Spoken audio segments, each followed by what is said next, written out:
what's great about a gathering like this and all of the ones that I've done here in my short time is, I think what sets Intiman apart, the reason I came here, is the way that the people who subscribe and give to this theater or volunteer for it or who work here just love this place.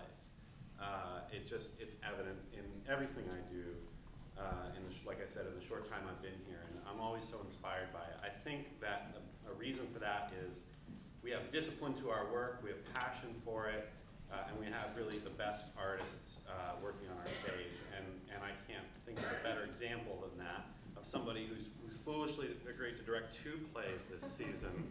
But I'm so excited that she's doing that, and she's starting obviously with this one.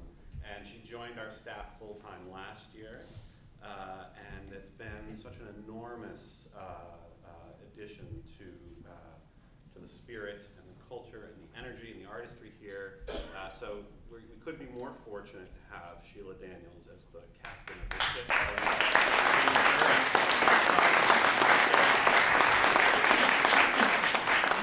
Thank you, Brian. We're very excited that Brian is here. So you may not see him as much as we do, and that's your loss. Coming back so for those of you that don't know, I'm Sheila Daniels. I'm the Associate Director of Intiman. This is my second show directing here. This is a play I've directed before. I directed it 2 years ago on the Fringe at a place called Capitol Hill Arts Center. And coming back to it, I reread the novel again, which, reading Crime and Punishment twice in 2 years is quite a journey. But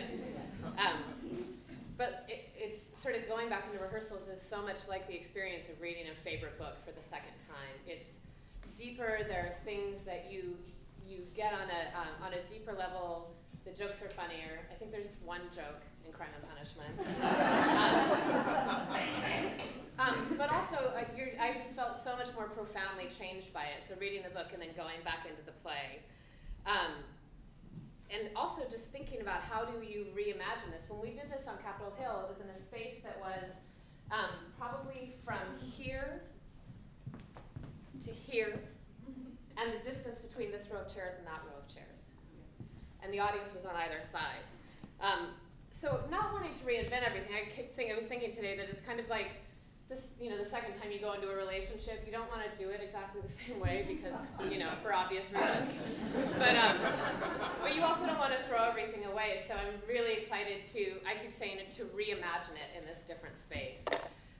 It's an amazing adaptation by a man named Kirk Columbus and his creative partner, Marilyn Campbell. It's being done all over the country right now. Actually, Berkeley Reps is running very close to when ours is running. And it really takes the essence of the novel and crystallizes it into, how many people here have read the novel? Oh, that's great. I remember the first time I read it and this last time that it just moves. The novel moves so quickly. And this moves even more quickly. I really promise you it will be under 90 minutes. Truly. It's part detective story, part psychodrama.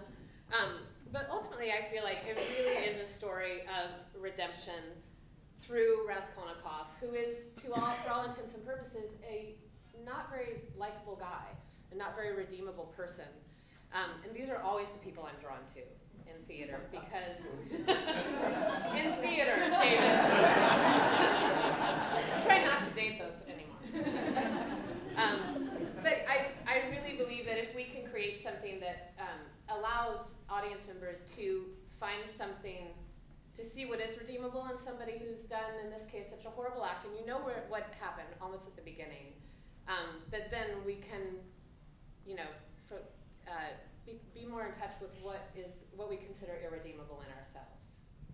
And I think when we start to do that as human beings, then we start to be more forgiving human beings of everyone around us and of the world, and the world needs that right now.